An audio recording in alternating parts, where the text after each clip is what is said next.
Un joueur est tombé dans la surface de réparation, l'arbitre n'intervient pas, le jeu se poursuit avec Puyot qui adresse un nouveau centre, peut-être pour une tête et le but. Et le but de la part d'Hervé Basile, alors que tous les joueurs d'Épinal se ruent vers l'arbitre parce qu'ils ne sont pas contents que l'arbitre ait laissé le match se poursuivre alors qu'un des leurs était allongé au sol, mais l'Amiens SC n'a fait qu'appliquer le strict règlement et donc eh bien, la SC a eu raison de poursuivre sur sa lancée et ce centre magnifique de Loïc Puyot a été repris de la tête par Hervé Basile qui a donc lobé le gardien de but d'Épinal, Robin. 8e minute de jeu, 1-0 pour... Oh là là, ils ont tellement de mal qu'ils ratent leur coup franc. Beignet en profondeur pour Basile qui va essayer de rentrer dans la surface. Le tir croisé de Basile, trop écrasé malheureusement et facilement arrêté par le gardien Robin.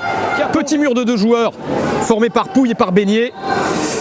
Et coup franc pour Épinal, frappé du pied gauche à terre. Ouh là là, dévié en corner par Paul. Ouais, il s'est fait une petite frayeur Paul parce qu'il a dévissé. Hein. Ah oui, ça c'est... Bon, en tout cas, le coup franc joué rapidement. Il cherche une faute, Zakpa, il tient sur ses appuis. Attention, il donne sur Schuller, il va tirer. Tir de Schuller et c'est bloqué en 2 temps par Lostis. Voilà la première intervention du gardien de but amiénois. Mais il y a un petit... En tout cas, les amiénois vont essayer de renouer avec la victoire ce soir. On vous rappelle qu'ils n'ont plus gagné depuis 2 mois et demi. Oh, Pierre-Charles qui frappe du pied droit. Ça n'était pas son bon pied. Il n'arrive pas à se dégager, c'est souvent brouillon et approximatif, du coup on met le ballon dans le paquet, ouh, cette tête qui l'air de rien est retombée vers la lucarne gauche de Lostis. Vu à quelle vitesse il se replie, les Spinaliens passent en profondeur de Pouille, il n'y a pas de hors-jeu pour Kodja qui a pris le meilleur sur son adversaire. Allez, c'est là qu'il faut se lâcher, Jonathan Kodja, ça serait bien d'en mettre un deuxième juste avant la mi-temps, il serre dans l'axe, et but, le voilà le but de Loïc Puyot, le voilà le but de Puyot au moment où je vous disais qu'il serait vraiment très intéressant d'en mettre un deuxième avant la mi-temps. Kodja dans le rôle du passeur et cette fois-ci Puyot attrape le cadre. Cette fois-ci Puyot attrape le cadre et permet à Amiens de faire le break juste avant la mi-temps.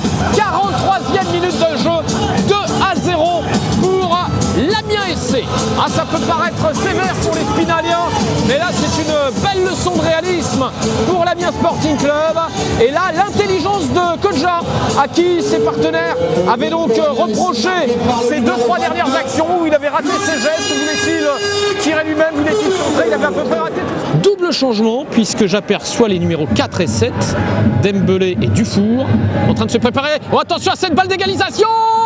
L'arrêt de Lostis, c'est le but contre son camp de Paul sur un dégagement de Lostis. Oh, c'est le but casquette, c'est terrible.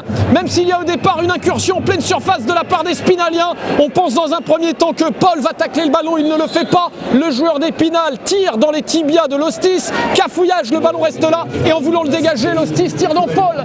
Et but en voulant dégager, Lostis a tapé dans les tibias de Paul. Et attention, ça continue avec un centre du nouvel entrant. Voilà, pour le coup, c'était une balle d'égalisation. Bien, elle tape sur la barre. Cette balle tape la barre transversale, c'est Chéré qui était au niveau du point de pénalty. Coup franc idéal pour un droitier, lui il est gaucher. Oh, il va tirer direct. Oh, c'est bien parti, il se couche, il relâche le ballon, le gardien. Kodja, Basile maintenant, ça cafouille et sauvetage des défenseurs adverses. Sur ce bon coup.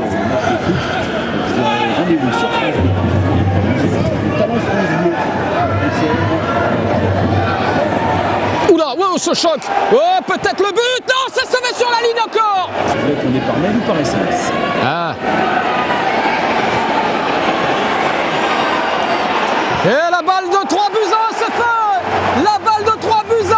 Hervé Basile pour un doublé ce soir sur une contre-attaque rondement menée, notamment par Jonathan Kodja qui a récupéré un ballon amorti de poitrine en milieu de terrain et qui a su couvrir ce ballon, résister à la charge de ses adversaires pour accélérer au cœur du camp adverse et servir ce ballon en profondeur sur l'appel croisé de Hervé Basile. Basile, à l'entrée de la surface de réparation, s'est mis immédiatement sur son pied gauche.